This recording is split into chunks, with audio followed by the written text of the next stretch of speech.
I was 7 when my mother walked out of the kitchen with a knife in her hand and a smile that made my stomach drop. She set the blade on the table, stared at me, and said, "You're going to learn how to cut your own meat, because I won't be here to do it for you." The sound of the metal hitting the wood still echoes in my mind, even now, 15 years later, when I'm standing on a stage in a sleek glass building, the city lights blinking behind me like 1,000 tiny witnesses. If you want to hear how I turned that nightmare into a $45 million empire, hit subscribe now, because the truth is messier than any business plan, and you'll need to stay for the whole ride. My name is Elena Torres. I grew up in a crumbling 2-bedroom apartment in Queens, the kind of place where the walls were stained with the ghosts of arguments, and the smell of cheap coffee lingered forever. My father worked nights at a warehouse. My mother, well, she was a ghost most days, disappearing for weeks, coming back with bruises that never quite healed. Birthdays were a joke. The candles on my cake were always the ones I'd blown out alone, the frosting a little too sweet to mask the emptiness. When I turned 16, I got my first job at a local bakery. I learned to knead dough, to count change, to smile when a customer said, "You're doing great." The owner, Mrs. Alvarez, saw something in me, a hunger that matched my desperation. She let me stay after my shift, showed me how to read a profit sheet, and handed me a worn copy of The Lean Startup.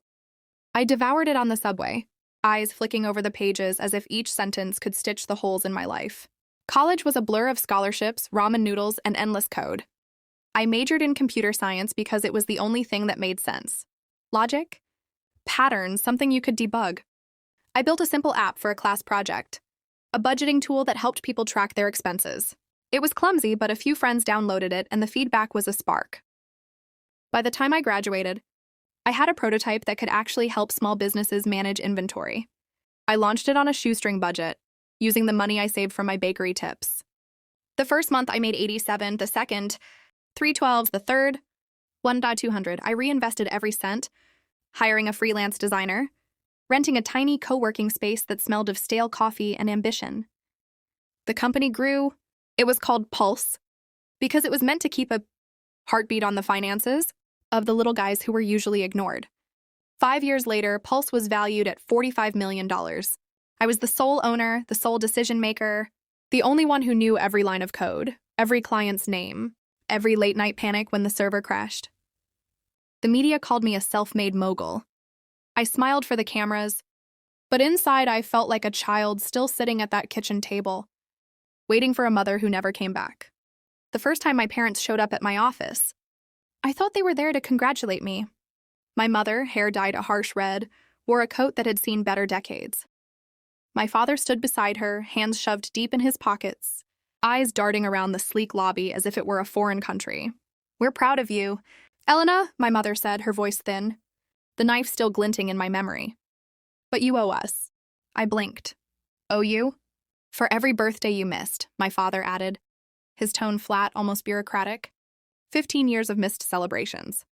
"We paid for the apartment, the food, the school." "You think you can just walk away with all that money and not pay us back?" The words hit like a physical blow. I felt the floor tilt, the glass walls of my empire suddenly feeling like a cage. I tried to laugh, to brush it off, but the anxiety that had lived in my chest since childhood surged. My hands trembled as I reached for my phone, scrolling through emails, invoices, contracts, anything to anchor myself. "Elena, we're not asking for a handout," my mother continued, stepping closer. "We're asking for what's right. You have the money. Give us what we're owed and we'll disappear." I stared at them, at the woman who had once held a knife and the man who had never learned how to hold a child's hand. The room seemed to shrink, the hum of the office turning into a low, relentless buzz. I could feel my heart pounding, the familiar panic rising. What if I lose everything? What if they take it all? I swallowed, my voice barely a whisper. I'll think about it." They left, the doors closing behind them with a soft thud that sounded more like a verdict. I sank into my chair, the leather squeaking under my weight. The screen of my computer flickered with numbers, but all I could see was the face of a 7-year-old girl, eyes wide, waiting for a birthday that never came. That night, I couldn't sleep. I paced the floor of my apartment, the city lights painting shadows on the walls. I thought about the early days, how I had promised myself I would never be like them, how I would build something that could never be taken away. And now here they were, demanding a piece of the empire I had built with my own 2 hands. The next morning, I called my CFO, Maya, into my office. She was the only person I trusted with the inner workings of Pulse. Maya, I need you to pull every financial record from the last 15 years. Every invoice, every expense, everything. She raised an eyebrow but didn't ask questions. She knew my tone, sharp, urgent, bordering on frantic. Hours later, she handed me a thick stack of papers, the numbers blinking back at me like accusatory eyes. Elena, she said softly, there's something you need to see.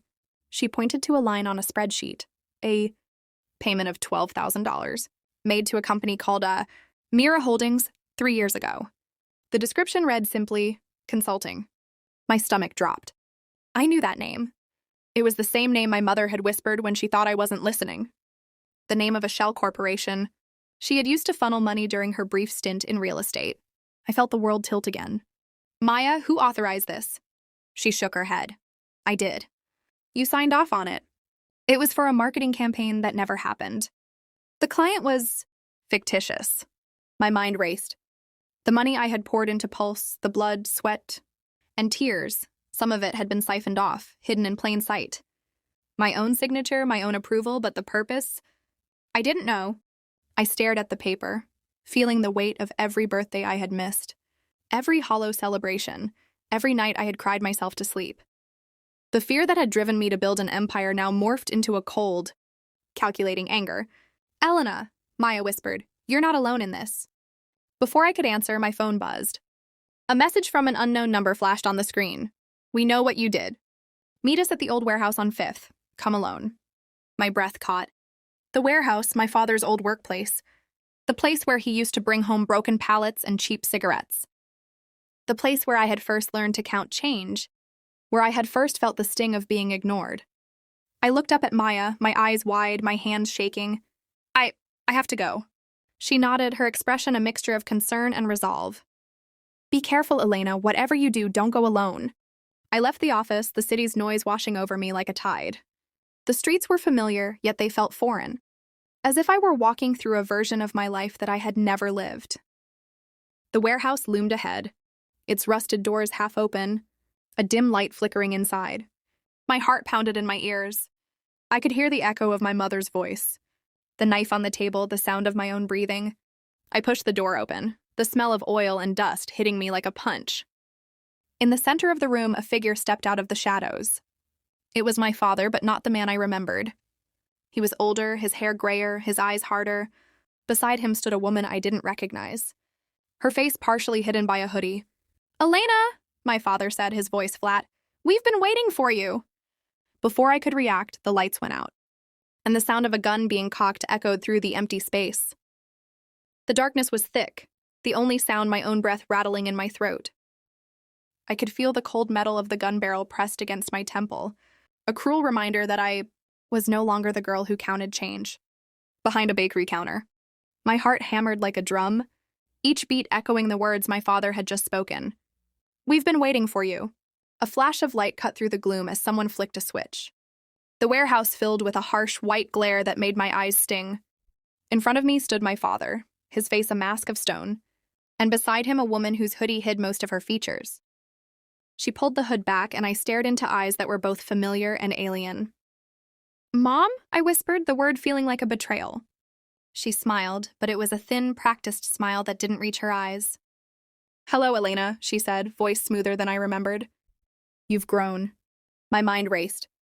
The woman I thought was dead, my mother who had walked out with a knife 15 years ago, was standing 3 feet away, alive, and apparently part of this twisted game. What is this? I managed, my voice shaking. My father stepped forward, his hands still in his pockets. You think you can build a $45 million empire and just walk away from us? We gave you everything and you threw it back in our faces. I felt the anger rise, hot and sharp, cutting through the fear. You gave me nothing, I snapped. You took everything I ever had. She raised a hand and the gun lowered. We're not here to hurt you, Elena, she said. We're here to collect. A cold laugh escaped me. Collect? You want money? You want the birthday cake you never gave me? She shook her head. It's not about the money. It's about control. About making sure you never forget where you came from. Behind her, a shadow moved. A figure stepped into the light, a man in a crisp suit, his face hidden behind a mask. He lifted a small device, and a soft whirring filled the air. "Elena, meet Victor," my mother said, gesturing to the masked man. "He's the one who's been feeding us. Information about your company for the past 3 years?" My stomach dropped. You've been spying on me?" Victor's voice was muffled, but the words were clear. "Every board meeting, every email, every late-night call. You thought you were alone, but you were always being watched." The realization hit like a wave. The mysterious payments, the fake consulting fees, the sudden server crashes, all of it was part of a plan orchestrated by my own parents. "Why?" I asked, my voice barely a whisper. My mother's eyes softened for a fraction of a second before hardening again. "Because you were supposed to fail. Because we wanted to make sure you never left us. We wanted you to come back to need us." The anger that had been building exploded. "You wanted me to fail? You wanted me to be a victim?" She shrugged. "You were always the victim, Elena. You just didn't see it." In that moment, a surge of clarity cut through the chaos. I remembered the night I had hidden a backup drive in the ceiling of my office, a safety net I had never told anyone about. I had also installed a hidden camera in the conference room, a precaution I thought no one knew about. I glanced at the device in Victor's hand. It was a recorder, not a weapon. "Turn it off," I said, my voice steadier now. "You want to talk? Let's talk." Victor hesitated, then lowered the recorder. The warehouse fell into a tense silence, broken only by the distant hum of traffic outside. "Fine," my mother said. "What do you want?" I took a deep breath, feeling the weight of every birthday I had missed, every night I had cried alone, every dollar I had earned and lost. "I want you to leave my life. I want you to sign over every claim you have to my company. And I want you to watch as I give every single cent of that $45 million to the kids who grew up, like me, kids who never got a birthday cake." My father laughed, a short, harsh sound. "You think you can just give it away? That money is ours." "It's not yours," I said, and the words felt like a promise. "It's mine. I built it. I earned it. And I'm going to use it to make sure no one else feels the way I did." There was a pause. My mother looked at my father, then back at me. "You're serious?" I nodded, dead serious. Victor shifted, his mask slipping slightly, revealing a scar on his cheek. A scar I recognized from a photo of my father's old warehouse crew. He was one of them. He had been playing both sides. "You think you can trust him?" My father sneered. I smiled, a thin, bitter smile. "I don't trust anyone. That's why I recorded every word you just said." I pressed a button on my phone, and the warehouse filled with the sound of my own voice, replaying the confession I had just heard. The recording was crystal clear, the audio capturing every threat, every admission of sabotage. My mother's eyes widened. You recorded us?" "Yes," I said. "And I sent it to my lawyer, to the board, to every journalist who's ever written about Pulse. It's already out there." The realization hit them like a physical blow. Their plan, their years of manipulation, were now public. My father's face turned as pale as the warehouse walls. You can't do that. You'll ruin us." "I already have," I replied. "You ruined yourselves the moment you decided to use me as a pawn." The warehouse door slammed open, and a group of uniformed officers rushed in, badges flashing. They had been following a tip from an anonymous source, my own emergency contact. I had set up months ago just in case. "Elena Torres?" one of them asked, looking at me. I nodded. "That's me." They moved toward my parents, who stood frozen, their faces a mixture of disbelief and resignation. "Elena, you don't have to do this," my mother whispered, desperation cracking her voice. I looked at her, really looked at her, and for the first time in 15 years, I felt something that wasn't anger or fear. I felt pity. "I'm not doing this to you. I'm doing this for me." The officers cuffed them, reading them their rights. As they were led away, my father turned to me, his eyes empty. "You'll regret this," he muttered. I watched them disappear into the night, feeling a strange emptiness settle in my chest. The revenge I had imagined, taking their money, humiliating them, suddenly felt hollow. Victor, still standing, removed his mask. Underneath was a face I recognized from old photographs, a former employee I had fired for stealing. He had been the one feeding my parents information, hoping to get a cut. "You were in on it too," I said, my voice flat. He nodded. "I wanted a piece of the pie. I thought I could outsmart you." I shook my head. You only proved you're as small as they are. He lowered his head and walked away, the echo of his footsteps fading into the night. The next morning, the news was filled with headlines. Tech mogul exposes family betrayal. Pulse founder takes down parents in shocking revenge. The story spread like wildfire, and the donations to the youth program I had set up began to pour in. Within a week, the first $5 million was transferred to a foundation for underprivileged kids in Queens, the neighborhood where I grew up. I stood in the empty warehouse, the morning light streaming through cracked windows, and felt a strange peace. The building that had once held my darkest memories now felt like a tomb for the past. I had finally buried. My phone buzzed. It was Maya, my CFO, her text simple, "You did it. We're proud of you." I smiled, a real smile this time, and typed back, "We did it." Money can build walls, but only you can decide who gets to live inside them. If you've ever felt trapped by the people who raised you, or by your own past, know that you have the power to rewrite the story.